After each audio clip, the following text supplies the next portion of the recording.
Hey guys, I'm Alana from Win Win, And I'm Jess from Win Win. and it is June the 16th, 2023. Welcome to the special insights where we are going to do a deep dive into pre-employment medicals. We've just had a ton of questions coming through, so that's all we're talking about in this insights. Jess, all right, let's kick it off. We've got, like I said, we've got a ton of questions coming through. And number one is, what is the importance of a pre-employment medical when you're going for a job, especially within the mining industry?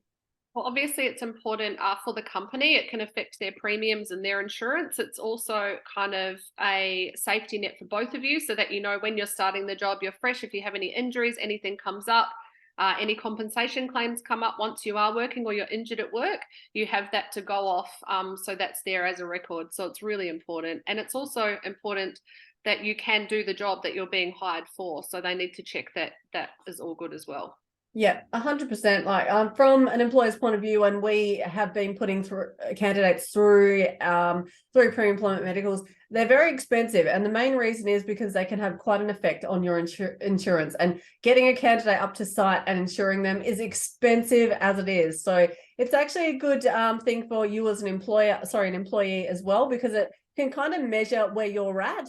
And so if there are any issues down the track, you've actually got that measured amount of, this was where I started, this is what my health was like, especially if you're working in the coal industry, that is a big one. And if any issues happen down the track, you've got that baseline in which you can measure, and also the employer can as well. So that's the importance of that.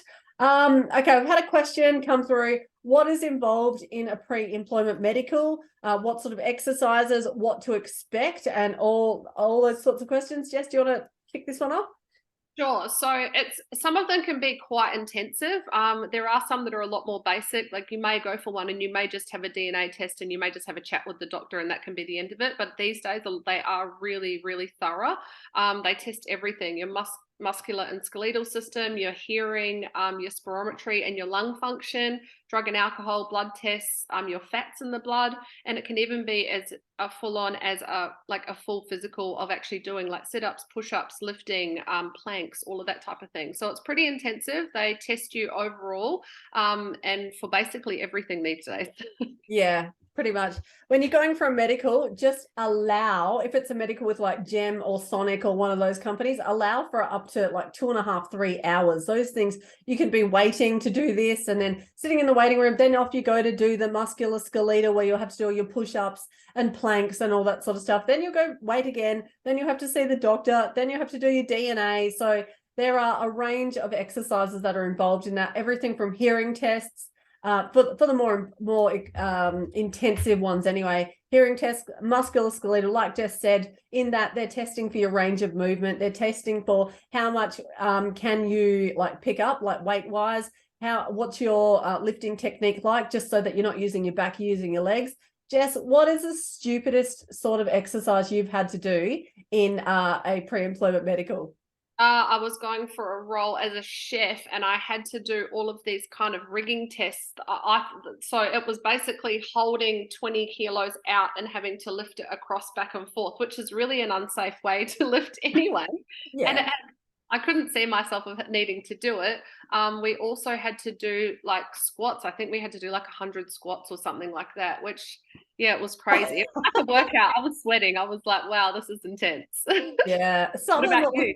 Oh, mate, same, mate. The stupidest one that I ever had to do was for a site administrator role, where I had to do a duck walk across the room a couple of times. And I was just like, what the hell? What's this to test? But obviously it's testing your hips and all that, your knees and everything like that. And then I had to do the plank for 3 minutes. And yeah, I was like, what the, for an admin role, that was just out of control. So yeah, they do test for everything. So you do need to have a relatively good level of fitness. But again, it depends on the medicals. Like I've also been for a medical where all I had to do was a drug and an alcohol test, like piss in the cup and then off you go. So yeah, they do vary. And then Barrow Island was a full blood test to test lipid levels and all that sort of stuff, like fats in the blood.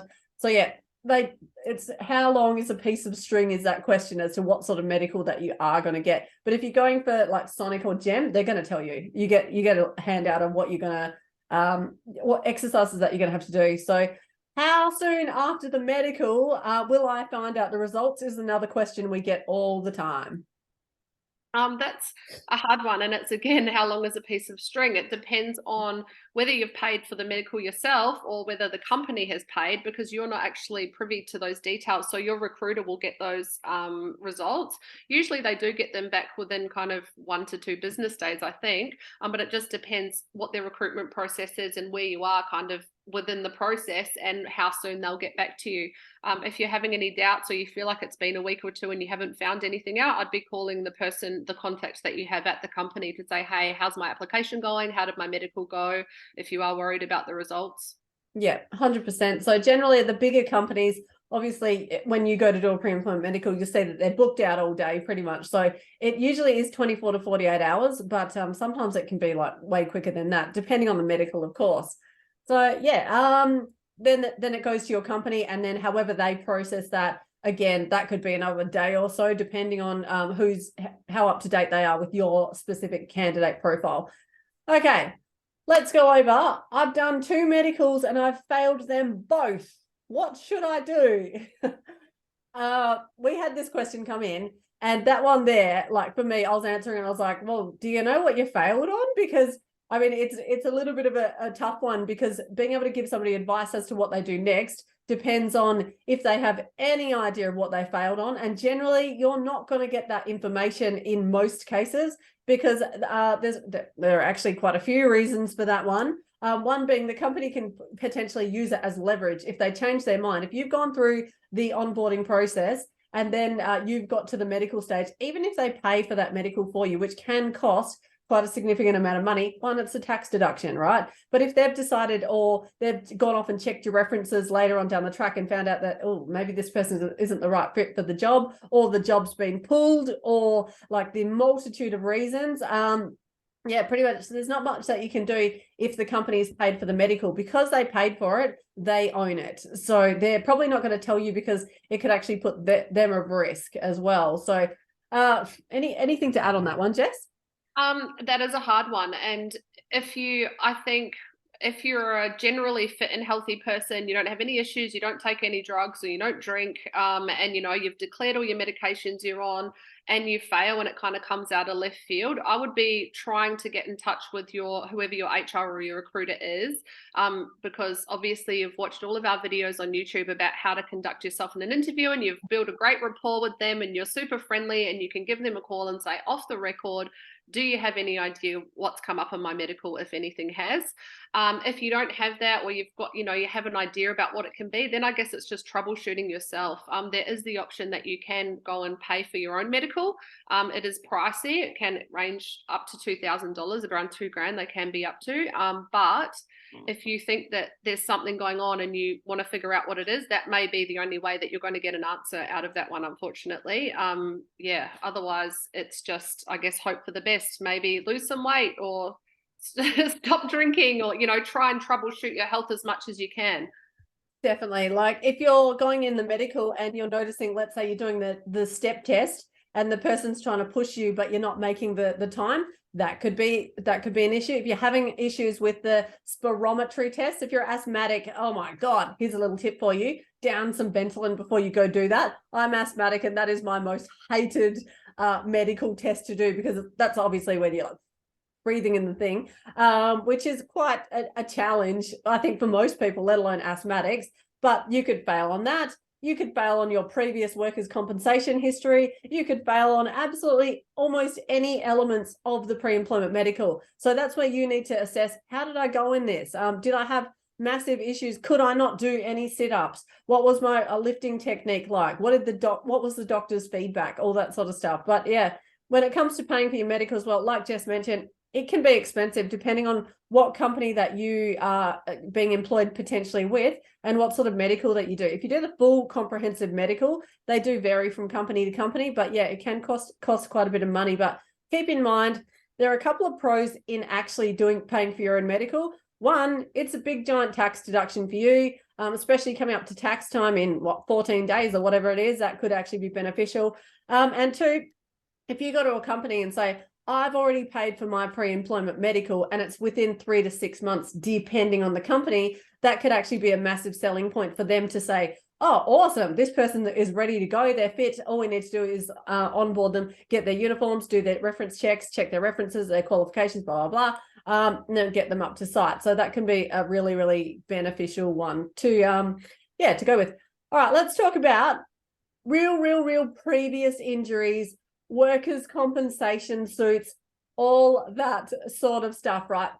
Had a guy like, oh, I had a broken arm from like 20 years ago, blah, blah, blah. Do I need to put that on, disclose that sort of information? Jess, do you want to have a crack at this? Look, remembering that it is a legal document, you're signing a legal document. When you fill out that medical form that says, do you have any previous compensation or claims or injuries or anything like that, you are signing a legal document. So be honest, but a broken arm 15 years ago, not really relevant. If you're operating a job, you're not doing a physical job, really think about it. Use your common sense with this one, but obviously disclose it if there's any compensation. Yeah, any compensation if it was an injury at work. I think you're better off to just be honest about it, and definitely disclose if you need to.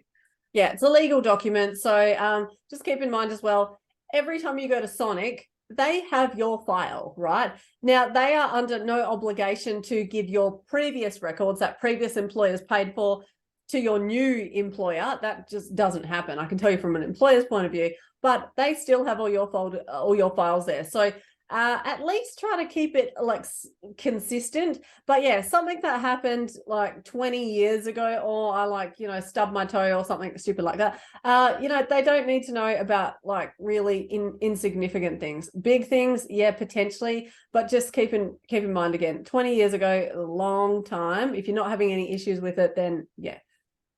And if you are within the mining industry already, you're trying to change positions or change companies or, go offshore or do something else, just remember that the industry is really small. So if you're leaving somewhere and you've had a massive compensation claim or injury with them where you've had a lot of time off, or, you've been having a lot of time off for a medical issue, just like really think about that, especially because the industry is really small and people do talk. So if someone goes, oh yeah, I know Joe from MRL and now he's coming to Rio, and they'll be like, oh no, just make sure you're honest. Be honest about that type of stuff because it's not a good look.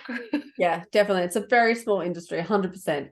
Okay, let's talk about this, right? If you're on site, right, I had I've got this question come through. How accurate are the breathalyzers on site? I went to do a blow in the bag scenario, and it came up as positive, and I hadn't been drinking, so I did it in another breathalyzer like within a couple of minutes, and then it completely was like no numbers were shown on it. So how accurate are those breathos? Jess, do you want to weigh in on this one? I think it depends on the type of machine and like how well they're serviced and calibrated. I guess if they're being used all of the time, it does happen. We've seen it happen as well on site where people have blown over and they don't drink at all. Like, we've heard that a few times. So if you genuinely haven't been drinking, you need to bring that up with whoever the safety person or the manager, the supervisor, whoever is doing your breatho, and actually say you've got an issue with it and bring it up legitimately. Obviously, if you have been drinking, then ask for another breathalyzer, or ask for someone else to breathalyze you. Definitely ask. If you haven't been drinking 100%, they are not 100% accurate. Yeah, exactly. Some of them they don't calibrate them regularly. They're meant to, but some of them, there are, like anything, there can be issues here or there with the quality of them. So if you 1,000,000% know you weren't on the piss the night before, and then you happen to blow over for some reason, ask for a second result or a second machine, just like what Jess said. And there are some crazy things that can cause you to blow over. Like I learned years ago when I had really bad sinuses, Vicks vapor drops, believe it or not, that those things can cause you to blow that bag apart, which was extremely surprising for me and my supervisor. I'll tell you that. But there's other things as well, as we all know, like poppy seeds, Listerine, certain foods, and sort of that sort of stuff as well. So just keep that in mind when you are doing your next breatho. Right. And definitely when you're doing your drug test as well, we've had some random people come back and doing a DNA for a medical that have failed for random foods like poppy seed bread can show up as opiates. Like obviously you'd have to be eating a ton, I think, but there are some random things that do show up. So if you genuinely haven't been taking drugs or drinking and you fail that DNA, I would ask for them to send it off to a lab or ask for a second test on the same day and see how you go. Because if you genuinely haven't been doing anything, you're 100% entitled to ask for that retest.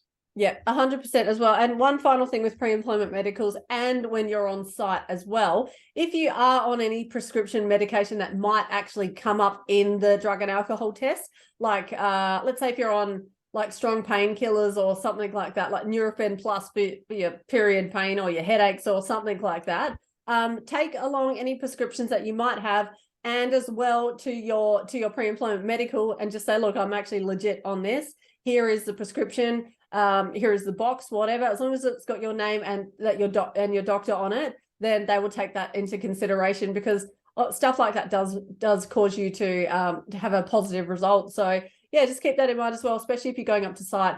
When you first get mobilized, they'll most likely tell you that you need to bring up any prescription medication and the script for that exact reason. Cool. Right, Jess, anything else? Any other questions that you can think of that have come through regarding pre-employment medicals? I just think it's, again, what we bang on about all the time. It's common sense. If you know you've got a medical coming up and you're not super fit or, you know, you have some issues surrounding your health, work on it. You know, you usually know at least, generally, if you're a newbie and you're going for a medical, you usually know at least a week before. So, you know, like try and get your fitness up, even if it's just going for a walk or doing a few squats or lifting a few things and practicing your posture and doing stuff like that can really make all of the difference when you go in and see those health professionals within that medical. Yeah, 100%. Even things like I hate doing the plank, like full stop. I am so terrible at that. So every time that I'd go to do, I'd know that I had a pre-employment medical coming up. I'd just be like, oh, okay. And I'd like practice doing the plank to get to at least 90 seconds, if not more. So yeah, if you can, and you know what, just generally try to keep yourself fit enough so you can do it anyway. These things, by the end of the medicals, you're like, oh my God, I can't move my leg. But maybe that's just me. But yeah, a lot of people go through that. Even my other half, he was like, oh my God, 3 days later, like a big giant baby. So yeah, they can be very, very intense. So just try to keep a general level of fitness. And yeah, you can actually fail on your weight as well. Just keep that in mind because I know a couple of people who have failed and they've had to lose the weight before they can actually go do another pre-employment medical and be considered for the job. As we all know, in the trucks especially, they have a weight allowance on there for the seatbelts. So yeah, just make sure that you get your weight down to something that's preferably under 100. But that again depends on, you know, your build and your whatever it is, you know, your build as it is, should I say. So yeah. And of course, there's going to be another video of some of the stupid exercises that you might have to do when you go for your pre-employment medical after this one. If you want to check that out, go for it. And if you need help getting to that stage where you can actually do a pre-employment medical, feel free to get in contact with us at info@winwin.com.au and we can help you to make that happen. Thanks so much, Jess. Have an awesome day. Thanks, Lana.